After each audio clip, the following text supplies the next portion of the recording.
one getting renovations going on from Frederick, Maryland to Woodbridge, the Southern Maryland, Waldorf. We've done so many deals in Waldorf. So that's like a 4-hour drive in traffic, right? It just kicked our ass. So no, it's not as easy as that.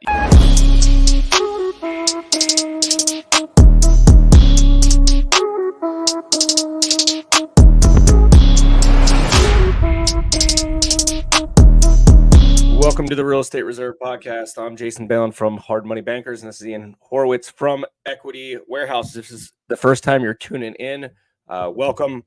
I promise we're going to have a lot of fun. You might even learn something. We'll keep you entertained. No problem. If you're a returning viewer, follower, listener, watcher, thanks again for all the support. We truly appreciate it. We can't do it without you. We try to bring in local guests that have a lot of experience and wisdom to share with you today. Today, we're going to introduce Brad Chandler. He's got a new podcast called How to Be Happier for Entrepreneurs. You might also know him as one of the co-founders of Express Homebuyers. He's down the road from us, maybe 45 minutes as well. So, yeah, in a second, we're going to introduce Brad to everybody. Yeah, no, it's definitely going to be exciting. We've watched his career. We've crossed paths several times in the Baltimore metro area, so it'll be exciting to have a conversation, see where he's going, what he's doing. But guys, if you get any value out of this show, we just like talking to real people doing real deals. We don't talk to gurus. We're not trying to sell you stuff. We do this because we like doing it and talking to other entrepreneurs that are actually crushing it. So if you get any value out of this, the best thing you can do for us is leave a 5-star review wherever you listen to your podcast, or better yet, share the show. That's the way we get this content out. We don't have a marketing arm behind this. Everything we do is organic. So please feel free to share the show if you get value out of this. So enough of us, and let's cut right to it. Why don't we bring Brad in? Brad, how are you? I'm awesome. How are you guys? Doing great. Right down the road. I'm sure you've got a rainy day, just like we've got a rainy day here. But again, just because it's raining doesn't mean we can't have fun. You got it. Tell us a little bit about yourself and what you have going on these days. Well, let's go back to 9th grade. I read a book on how to buy real estate with no money down, and just knew I always wanted to do real estate. And, over the last 22 years, I've built a company. We flipped 4,000 houses, and it primarily runs without me now. And I spend all of my time helping other entrepreneurs and folks just get over these limiting beliefs that are buried in us that some of us, like myself, didn't even know existed for 47 years. So that once you get rid of them, you can live this amazing, beautiful, successful life. So that's what I spend most of my time doing now. Yeah, that's awesome. That's awesome. So, let's start with Express Homebuyers, then we'll work our way up to your current venture and how satisfying that's been for you. What year did Express Homebuyers start, and how did you find your first property that you ever purchased? Yeah, this is an interesting story. So in 2002, my son had just been born a couple months before, and an investor bought my neighbor's house in Vienna, Virginia. And I went and talked to him, and he said, I buy houses at 30% below market, fix them up and resell them. And I was like, wow, I don't remember from that book that you could do that. I thought you got rich by putting down 20%, holding the house until it paid off, right? So I was like, I'm going to do this. And that was like December of 2002. It took me 8 long months to find my first deal, and that was in July. And my first deal was actually a Veterans Administration foreclosure, where I'm pretty sure the realtor made more money than I did on it, but that's okay. And then I bought 6 houses in July and August of 2003. And I went to my boss in October of 2003 and I said, I quit. And I came home and told my wife at the time, she's like, have you lost your mind? Like, we have a newborn son and I have 2 kids. Like, what do you think? And I was like, it'll be fine. And here we are 22 years later, and it was all fine. Yeah, no, that's the scary thing. Maybe that's one of those limiting beliefs that you're alluding to during the open. But I know for me anyway, it took us a long time to quit the fire department, because even though you have success, like, you get scared to step out and do it. I mean, how many houses did you guys flip? Or you have flipped since you started Express Homebuyers? 4,000. I mean, we've stopped. We're probably, I've been saying 4,000 now for like 2.5 years. So somewhere in the 4,000 to 4,500 range. Right. And to think about that, if we all look back and be like, oh, hey, Brad, you're, when you started in 2002, if you're like, yeah, I'm going to bet that I'll flip 5,000 houses over the next 20 something years. I mean, would you have taken that bet? Probably, but I wouldn't have probably bet a lot. Okay, that's fair. That is a fair statement. That's a fair statement. No, it's wild to see, and it's awesome to follow that, people can have massive success and go down that road. So after you did your first deal, like how long did it take to start to scale and put employees in place? Like, were you guys always wholesaling? Were you fixing and flipping, renting, or were you doing a little bit of everything? So in those 8 long months, Ian, then I was going to these RIA meetings. They didn't have meetups. I was seeing all these people hold up these checks, and I just kept getting more and more persistent. Instead of giving up, Jack Canfield went to 141 publishers before they accepted his Chicken Soul for the Soup book. So I was just like, I can't give up. I can't give up. I can't give up. So I thought back in the day that wholesaling was for the less sophisticated, the person with no credit, the person who had no money. And back then it was like, if you're lucky to make you're lucky if you make a $5,000 wholesale fee. So I'm like, I'm the sophisticated guy. I've got my MBA. I don't have any money, but I got great credit. So I'm not going to be the wholesaler. So from 2003 to 2017, we basically flipped every single house, rehabbed from $5,000 to probably $250,000. And then in 2017, we're like, let's try this wholesaling thing. And in 2017, we probably wholesaled like 170 houses, didn't buy one house. And then we started to look at, we've got this massive overhead, and we're flipping these things to other investors, and they're going and making like another 80, 90, 100 grand. So we started to shift. And since then, now we've kind of a hybrid. We'll look at it and we'll be like, do we want to invest in it or do we not want to invest in it? So for a real estate investor, maybe wholesaler that's just starting out, and maybe they've done a deal here and a deal there, it's hard to fathom those kind of numbers just because they're so big. And obviously, just like anything else, you could be successful by doing one deal a month, right? Like, you don't have to do tons and tons of deals, right? I'm sure you can attest as doing more deals potentially turns into more headaches, more staff, more management, more upfront dollars and spending. Do you feel that the scaling machine for real estate investing or wholesaling in general is as easy as, hey, I figured this out, I'm able to do a few deals a month, now I can just throw marketing dollars at this? Or is it a lot more complex than that? Jason, there's nothing easy in business. There is nothing easy in business. And you guys have probably figured that out. I can remember my partner Judd saying years ago, renovating 5 houses compared to 1 isn't 5 times as hard. It's like 500 times as hard. The renovation part is the easiest or the hardest part of the business by far. It's so freaking hard. And we lost millions probably doing, at one given time, we had probably 80 renovations going on from Frederick, Maryland to Woodbridge, the Southern Maryland, Waldorf. We've done so many deals in Waldorf. So that's like a 4-hour drive in traffic, right? It just kicked our ass. So no, it's not as easy as that. Wholesaling would be more easy if you could lock in wholesaling and then have something to train salespeople, train disposition people, and then you could create, the marketing machine and just turn that dial.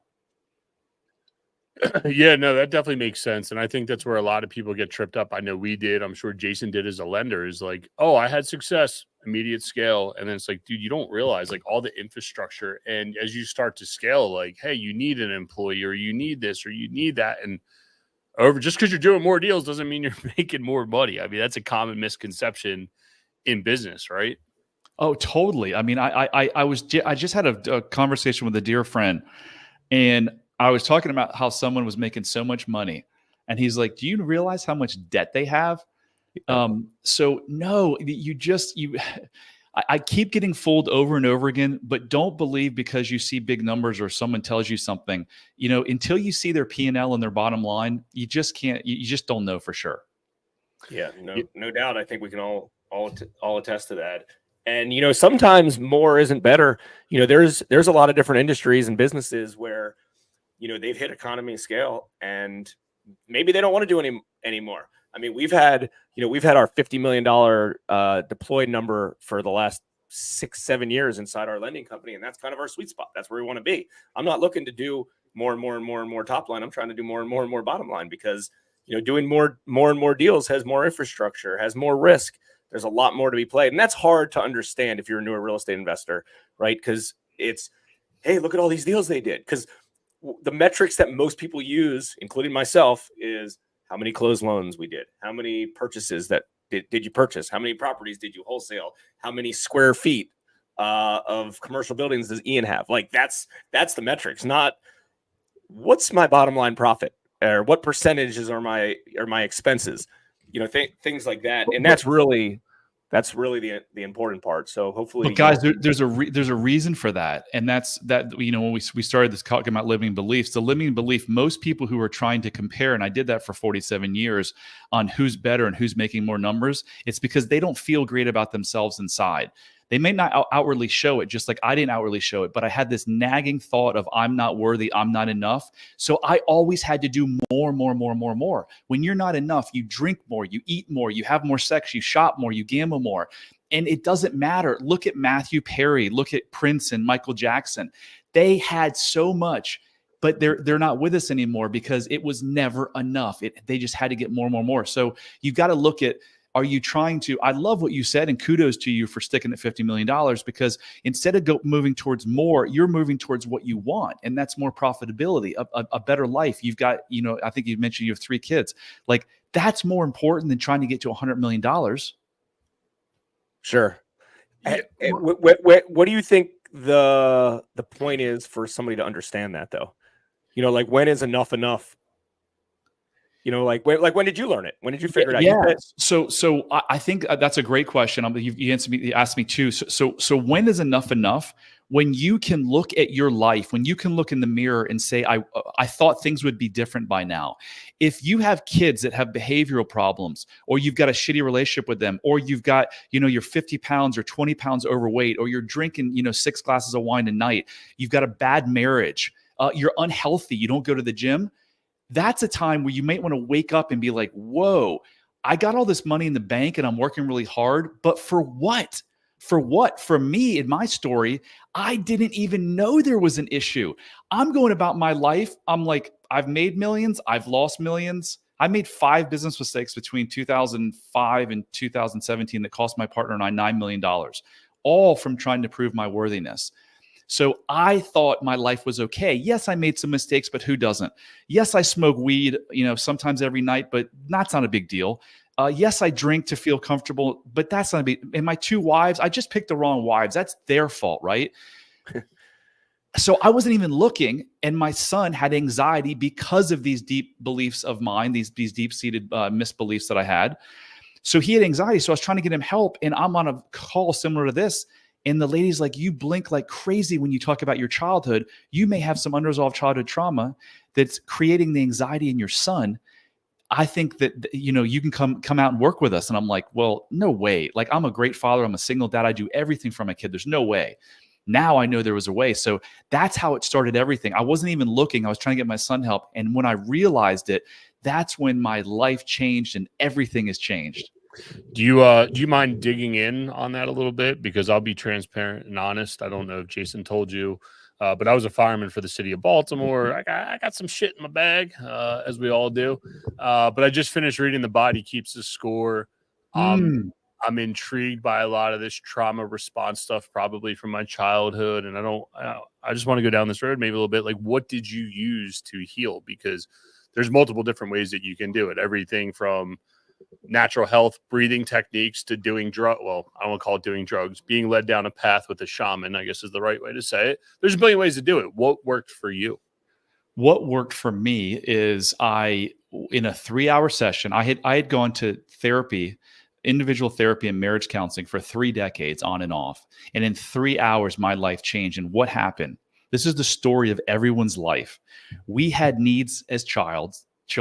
They weren't met. And when they weren't met, we developed coping mechanisms, which are usually meetings around the events that happened to us.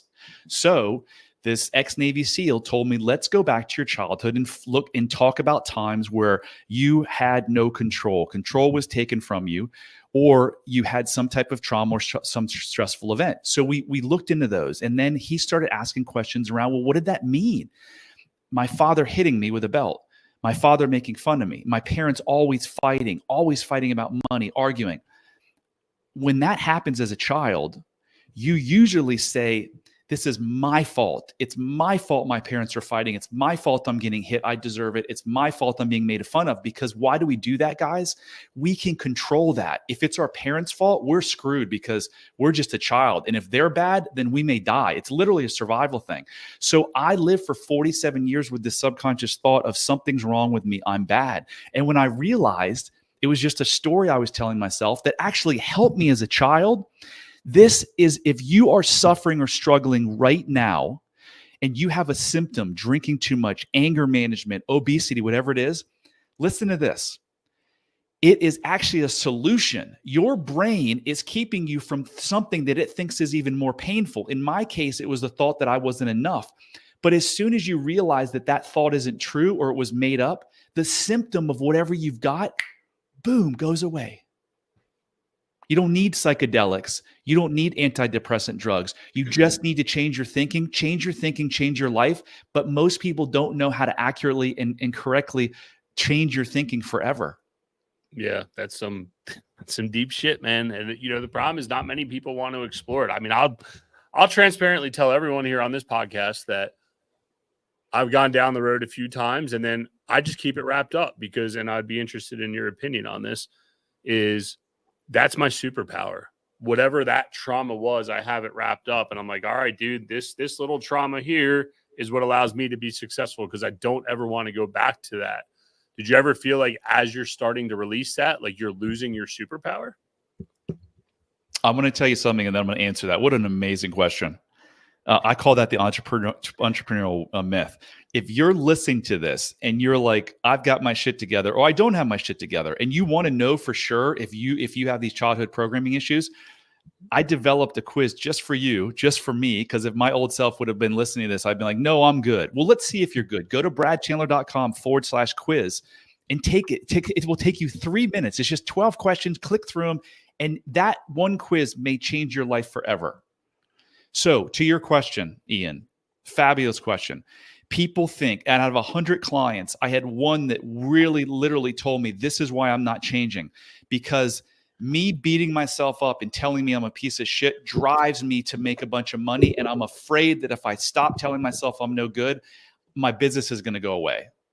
Let me tell you, it's just the opposite. For 47 years, I chased business and opportunities to make a bunch of money to prove my worth. In the last 3 years, since I was able to take this deep breath and say, oh my gosh, it wasn't me and I don't have to prove anything. Now my whole life is focused around how do I make an impact on my sellers, my investors, my employees, my clients.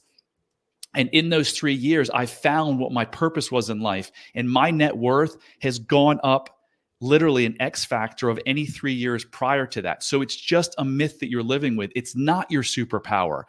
It may be your superpower to make money, but if you lack self-love, Ian, your relationships, if you're married, you have kids, with your health, with your business, everything is suffering to some degree because of these what you're carrying that you think is your superpower.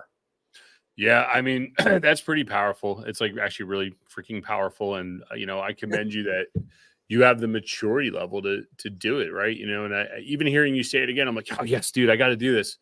And I'm sitting here literally contemplating at the same time of like, well, what if? Because, I think some of it, and, you've had a lot of success. Jason's had a lot of success, and we talk about it a lot. Jason and I talk almost every day is like, we have this success and we still have the burning desire, but it's like also living comfortably with that time freedom, that mental clarity, all those different things of like, what a different world you live in. And I don't know that everybody's okay to be the normal. Well, that's not normal today, but the normal person, right? Like everybody needs that drama. Everybody needs a little whatever's going on in their life. And, it's interesting to see how people cope and navigate that. Ian, let me ask you this, because you said you're willing to be vulnerable. And if you don't want to answer this, you don't have to answer. Just say next question, right? I'm interviewing you now. I got to ask this one thing. Next question. No, I'm just kidding. What is so you're holding something in from childhood and it's causing something negative in your life. Are you willing to share what is that one thing that is the most impactful negative thing in your life? Because I'm going to show you why it's happening and how to fix it. Yeah, I mean, I got no problem. Those that are close to me know I come from a broken home. And, my parents were going through a divorce at, early teens. Me and my brother were the ones that got blamed for their divorce.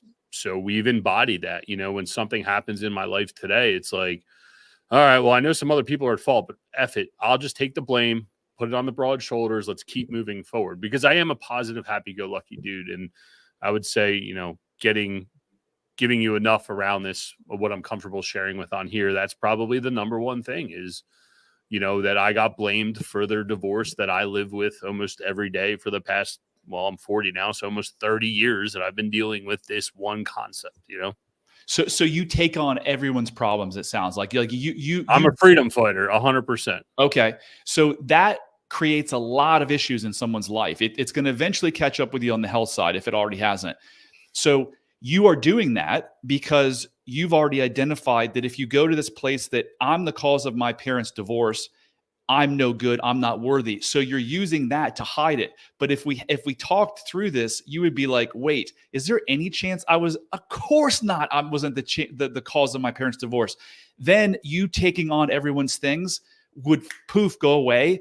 And then you could have this weight lifted off your chest. And then from that, your relationships are going to improve, your business is going to improve, your health is going to improve. Yeah, well, but there's also the hero story behind it of like, okay, well, there's no way that my mom and dad were that flawed that they ended up in that. So maybe, and I think that's where I get lost sometimes. I cope with that, and I strive to have a good household and all these other things, probably because I'm overcompensating for this one thing, right? And I guess maybe what I'm saying to go side by side with you is that like some of the super positive stuff could also be negative response from some of these traumas that I need to figure out how to release. So yes. And you may be saying, I'm going to do everything opposite of the way that my parents did it. So I have a good house. That was me. I never touched my kids. However, when you lack self-love, and you should go take the quiz, if you lack self-love, I don't care how good of a father you think you are, your limiting beliefs are being pushed down to your child, because if you don't feel enough and you don't have unconditional love, how can you ever teach your child to? You can't. And that's the greatest gift that anyone can give their child, is to break this multi-generational curse where it just goes from one family to the next. And how do you do that? You teach them how to love themselves unconditionally, but you have to know how to love yourself unconditionally to be able to do that. Yeah, that's right. And guys, you probably can't tell, those that are watching, I'm like sitting here silently and still, but the heart's going like this because I know you triggered something inside of me. But I guess it's also like, the plumber's kid's a really good electrician, right? Because dad knew how to plumb. So I'm going to go learn how to electric because dad really wanted you to learn how to do electric, right? It's kind of the same thing of like, hey, this generation had this problem, so let me cope for that and make you do this next thing in your generation. And then really all you've done is just push the problem down the line. Yep. Yeah, that's some deep shit. I thought we were talking about real estate. What is going on? I don't even know how to get back to the real estate topic from here. I hijacked it, man. I needed to solve my problem. Like a transition back. Did you notice my energy level when you were asking me real estate related questions, as opposed to it's, and that's why God put me on this earth, is to do this work. And when you talked about not making money, when you really find your purpose, oh my gosh, like it's just lights out. It's amazing. So over the last year or so, when you've been, 120% focused on this, the gift that you were given, how has that affected Express Home Buyers and the way that you potentially managed? I don't know if you're still involved with the management side of it, but I'm assuming you've tried to help every single employee, on and off the field at this point. So how has that impacted the company as a whole? Yeah. So we've attracted, now, because I'm a completely different person. So our culture is different. It's not about like, what can we do to make more money? It's like, how can we get the little old lady who doesn't have an air condition and just can't afford it? Can we go get her an air condition? We had a house in Baltimore. We paid for the lady's relative's tombstone because she didn't have any money. So focused on making an impact, instead of trying to, I did so many silly things at Express Home Buyers. I opened the Virginia Beach market within like 2 weeks and had an office. I signed the lease and hired 5 people when I couldn't even have my brochure boxes in the DC market filled. Like, what was I doing? Why, now I know. I was like, oh, if I can go to Virginia Beach and make $1 million there, I might be, worthy.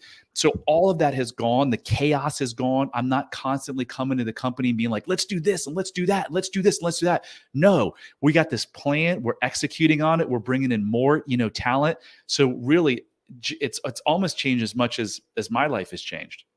When you when you use the word worthy, is that kind of related to ego? Would you say in that case, like, is a lot of this, either ego or status? Yeah. So ego, one famous person said, ego is really your parents, because you'll never hear me blame a parent, just like I wouldn't blame you, Ian, or I didn't blame myself. We all are doing the best that we can. But if your kid has, anxiety or depression, or is a real, behavioral problem at school, and you want to know why, just grab your spouse and go into the bathroom and look in the mirror. You're the reason. It's not your fault, but you're the reason. So yeah, ego is the part of you that doesn't feel enough, and you're trying to step up to show, that you are enough.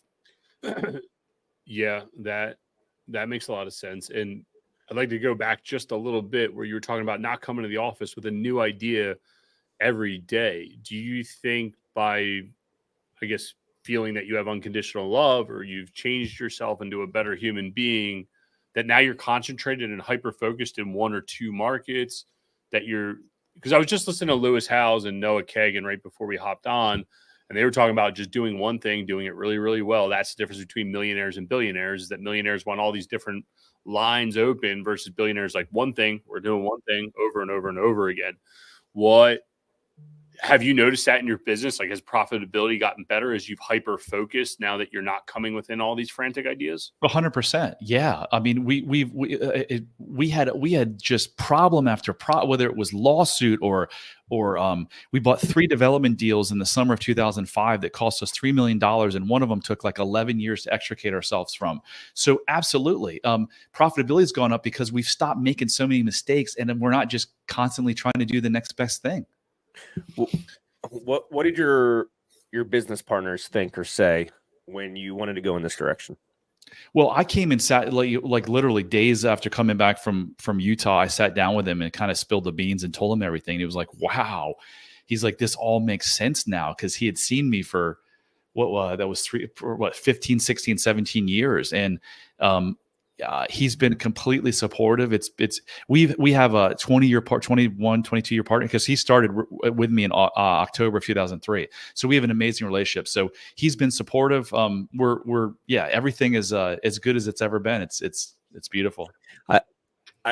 It's interesting. I like this interview and this episode because, like, you pretty much are a complete open book, and I don't feel guilty asking deep questions to you. And I think that's hard sometimes.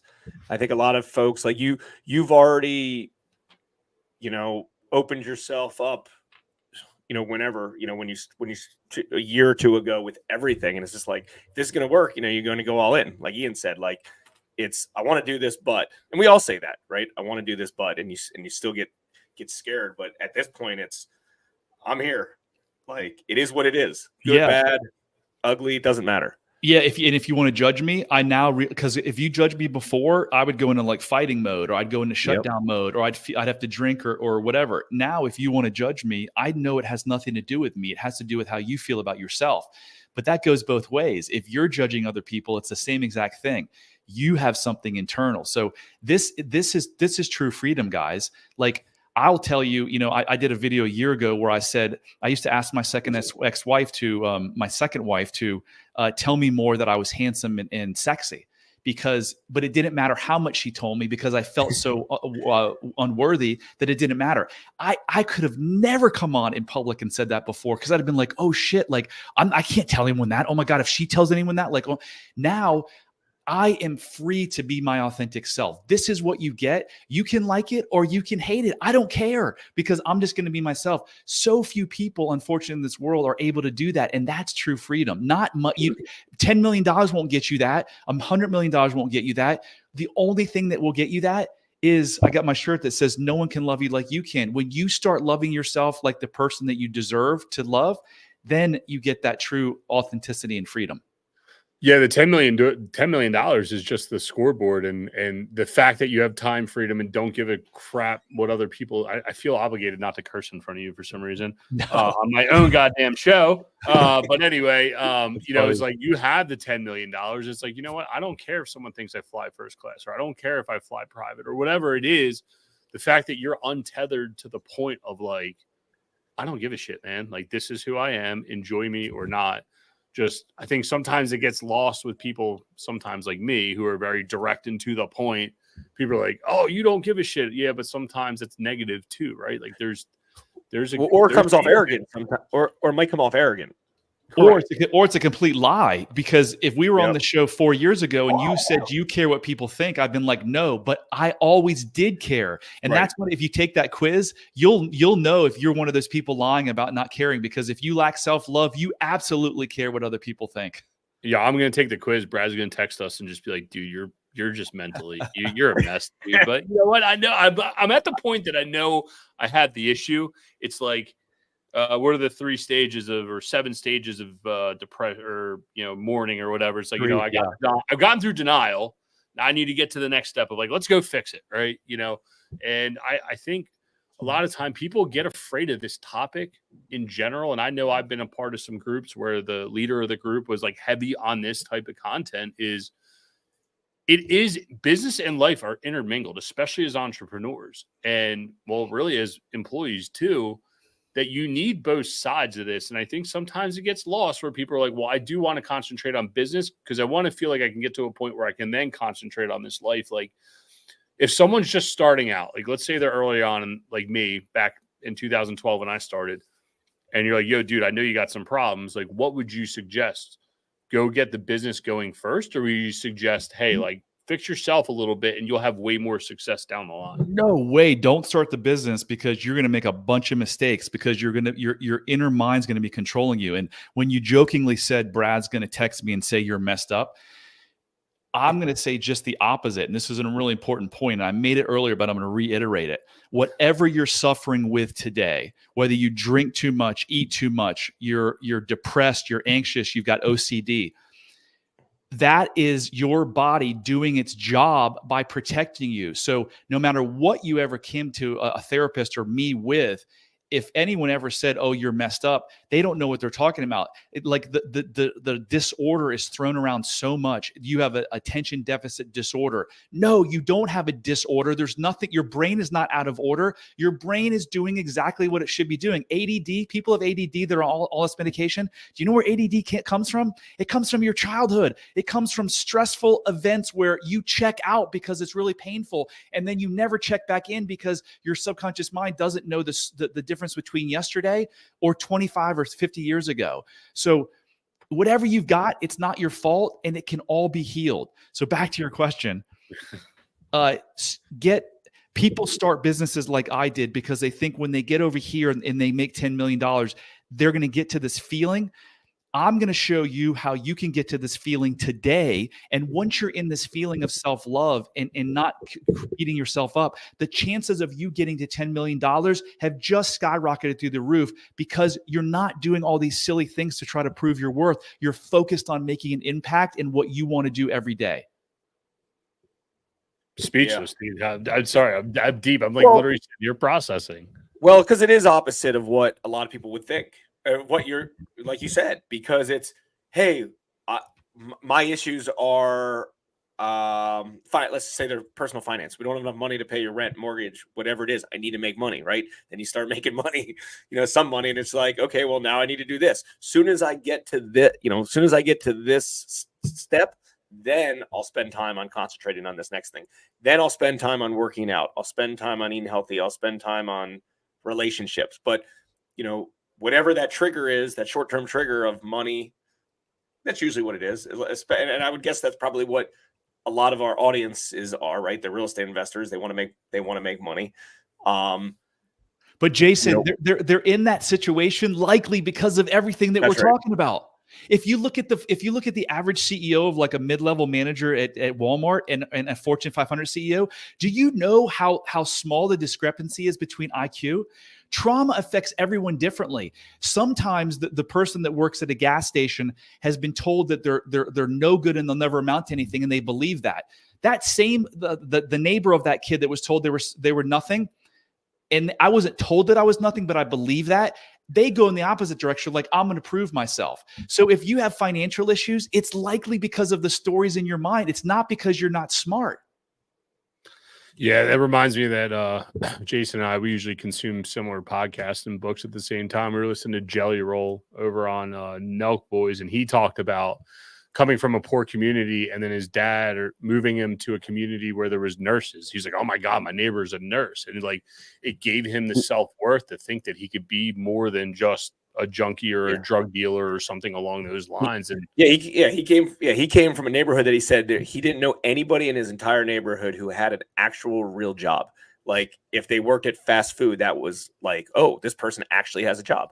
Wow. And it's, hey, drug dealers and all other, folks doing illegal activities. He's like, that's just what I thought we did, because that's what everybody else did. Yeah. And man, his story was deep. Yeah, but then I would also ask, like, those dudes, right? Like, you see the Michael Jordan, well, maybe he didn't have a horrible childhood, but like Tiger, uber successful as a result of that trauma, right? And now he has all the problems, and it's kind of what you were alluding to, is like, you can have massive success, but at some point it's going to catch you, and you're going to have issues with drugs, sex, rock and roll, money, whatever it is. Somewhere along the lines, it's going to catch you in some way, shape, or form. So yeah, it's how do you define success? Because if you ask me for a successful person, Tiger Woods would be one of the last people. He's almost killed himself twice in the last 5 years. His childhood trauma has absolutely eaten his lunch, right? Michael Jordan 20 years ago said he was depressed. He had depression. I mean, I think I have a theory that a lot of those, and Tom Brady is the same way. And I know a lot of people would be like, no way. Who wins 6 Super Bowls and within 2 minutes of winning the Super Bowl has a video go out that he spent time and money on putting down all his naysayers? So because of this, I'm not enough. I'm going to work so hard to prove it. And that's the story of these guys. Yeah, no, it makes sense. And I mean, it can happen on a low level too. I know just quitting the fire department, there was an identity crisis around that, like something I worked so hard towards or something that I've always wanted. And it's like, dude, nobody leaves the fire department to go quit and pursue an entrepreneurship type job. And it was like, I struggled straight for 10 years trying to navigate that. And, it's real shit, man. So it doesn't have to be at an insane high level. It could be just quitting your job and having the trauma around that. So sure. Yeah, some heavy topics, man. Heavy topics. I love it. Life-changing stuff. If you're watching this, you see that we put on the screen the link to this quiz, bradchandler.com/quiz. And if you're listening to it, bradchandler.com/quiz. But definitely something that when we're done this podcast episode, I'm going to hop in and take. I'm sure Ian is as well. And definitely something that everyone else should consider. Don't worry, Brad. How long is the quiz? How many questions? It's 12 questions. It's like 2 minutes and 45 seconds. I got an accountability partner, so you will definitely see my name come through that I have to do it, because I know Jason's going to do it. He's like, yo, what'd you get? So it'll be interesting to see what that looks like. Dude, Brad, this has been awesome, powerful. I was running late to the podcast. Wasn't expecting this conversation. This is awesome.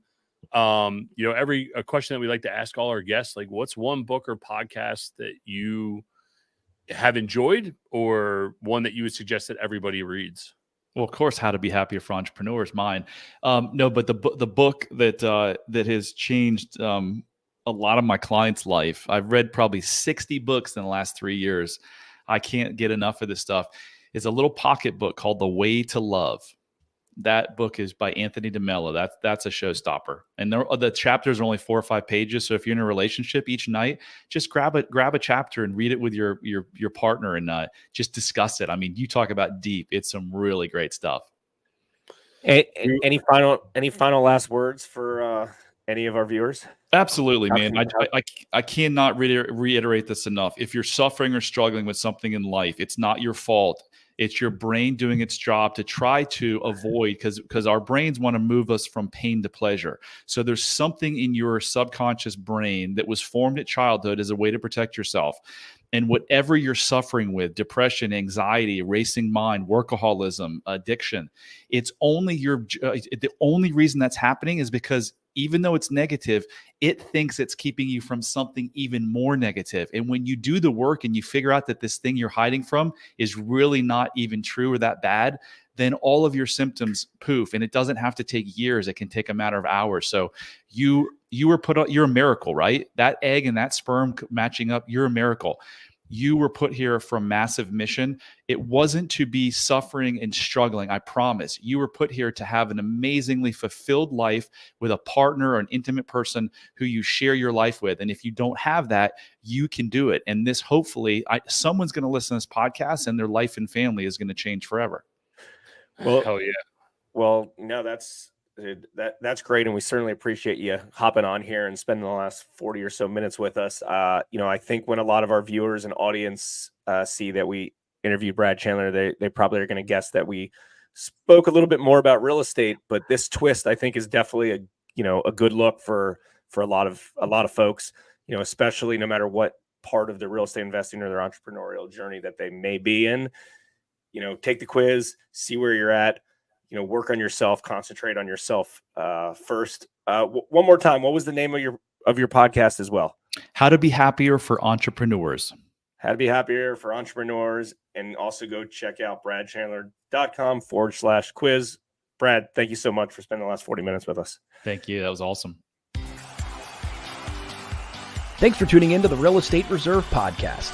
Do us a favor and like, comment, and share our broadcast. It helps the algorithm and helps us spread the word too. Till next time, thank you for tuning in.